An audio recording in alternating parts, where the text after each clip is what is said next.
can I avoid Oklahoma's 6 months prohibition on remarried if my ex and I were separated a long time before divorce?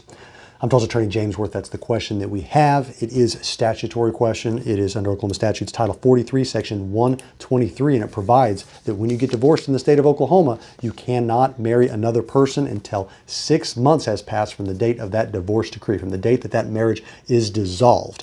Now, going out of state to marry, Oklahoma does not have control over what you do out of state. However, they do have control over what you do in the state of Oklahoma. So to get around that potential loophole, the law also says that if you marry out of state during those 6 months and then reside together with your new spouse in the state of Oklahoma, that also is illegal. And it's not just any illegal, it is a felony under Oklahoma law. It is listed as being bigamy, where you could be convicted with a felony sentence and get a term of 1 to 3 years in the state penitentiary for that.